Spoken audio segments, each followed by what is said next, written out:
Boker Tov, good morning. The Gemara Masechet Shabbat, Lamed Amud Aleph, Amud Bet, brings Machloket, Amoraim, in regards to showering on Shabbat.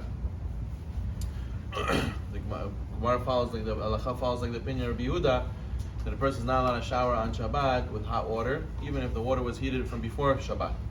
But he's allowed to shower in cold water. And that's what Maran writes in Siman Shin Kavav, that a person is allowed to shower with cold water on Shabbat, but not with hot water, even if it was heated from before Shabbat. However, if he has water that was heated from before Shabbat, he'll be technically allowed to wash his hands, feet, and face, or at least one part of his body, at least not majority of his body at once, at least not row at once. Now, this discussion applies just from the aspect of the showering aspect, not in regards to the cooking aspect. Because whenever a person takes hot water, even if the water was heated from before Shabbat, if you take water from the boiler that we have today, there's going to be new water that's added and it's going to be cooked on Shabbat. So therefore, even if you want to say, well, I have water that's heated from before Shabbat, and I want to use it to wash my hands, feet, and face, you still have to be concerned for the fact you're going to add new water, cook new water in the boiler.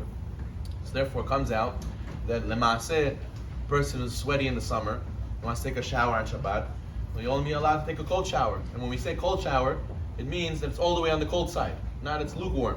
The mixing cold water with hot water, which there's a concern that new water will be added to the boiler, therefore only a cold shower. And also, it's very difficult for the ladies. The ladies also have to know, they want to wash dishes on Shabbat, they also have to use only cold water. They cannot use hot water because of the cooking aspect, not necessarily because of the showering aspect. Ashkenazim are machmir not to even take cold showers, but in the case of big makom tzorech, where they're sweaty and they're hot, they'll be allowed also to take a cold shower on Shabbat. But the Sfaradim, they always permit taking a cold shower on Shabbat. Now, this goes without saying, not squeezing the hair, not squeezing the towel. A person's allowed to use soap, but at the end of the day, the cold shower is the only thing that's permitted.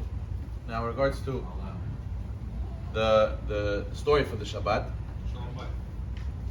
there was a Jew who was in the Holocaust, and they were giving out rolls, bulkas, in the camp, in the concentration camp.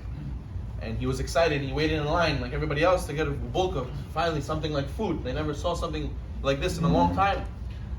So it was coming his turn, and he's waiting in the line.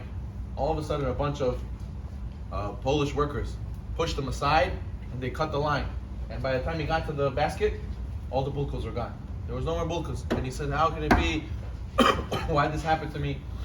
He found out afterwards that the Nazis, Yamach Shema, they didn't know, not for no reason they gave bulkas. They all put poison inside the bulkas, and everybody who ate it subsequently died afterwards.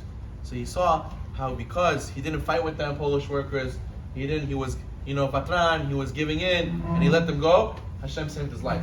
So it ended up being that a person has to realize, this is what we walk away from, now we're in Tu B'Av, we walk away from the Shabbat, that a person has to learn in Judaism, when you give in, you win.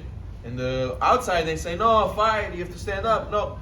We learn from here that when you give in is when you win. So therefore, a person should learn to be mivater, and Hashem will also, whoever's ma'avir midotav, Hashem will also be ma'avir on the things we did wrong. Baruch Nayolam.